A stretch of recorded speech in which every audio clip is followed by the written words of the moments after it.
bahas tunjangan rumah dinas nih, 50 juta per bulan.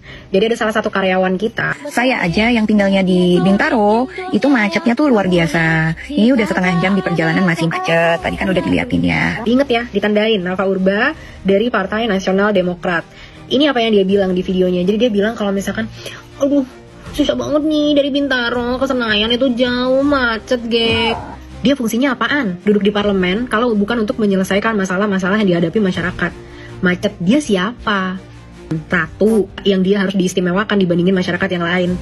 Macet berdesak-desakan di KRL, naik transportasi umum, yaitu kehidupan masyarakat Indonesia. Terus dia bilang lagi, banyak orang DPR dari luar yang ke Jakarta nggak punya tempat tinggal, jadi mereka harus ngekos. Terus apa yang aneh dari itu semua? Emang dikira karyawan-karyawan saat kita kerja nggak begitu? Aku aja pindah ke negara lain harus bayar sendiri apartemennya gara-gara harus kerja. Tolong ya, anggota DPR nggak usah gila hormat, merasa kalian itu harus dispesialkan. Kalian itu karyawan.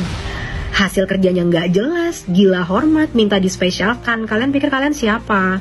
Punya empati lah. Coba naik transportasi umum kayak masyarakat-masyarakatnya. Hiduplah seperti masyarakat, kan kalian wakil dari masyarakat. Si Nafa Urba ini merasa cantik banget, gengs. Ngerekord video di mobil gitu ya, rapih dengan dandanan make up full. Ya gimana nggak telat? Kalau mau kerja aja dandannya harus kayak gitu, mbak. Ya ampun, kalau mau kerja di parlemen apalagi ya, yang dipakai itu otak, bukan muka.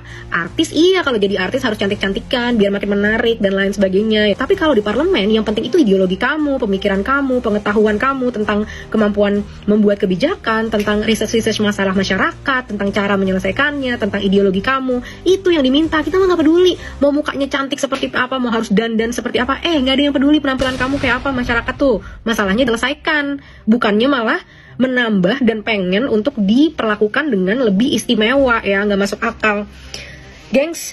Udahlah, jangan lagi kita pilih artis-artis ini, karena mereka memang nggak punya kapabilitas. Mereka yang biasanya acting, ya kan, biasanya nangis-nangis gitu di TV gitu kan, berakting, itu kapabilitasnya beda banget sama untuk menjadi karyawan rakyat di pemerintahan.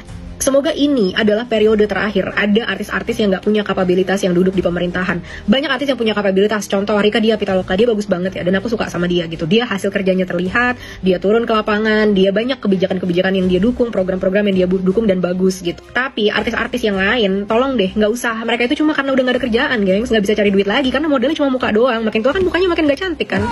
Itu resikonya ya, jadi artis kan dibayar mahal, nabung lah, bikin bisnis lah, ngapain kek.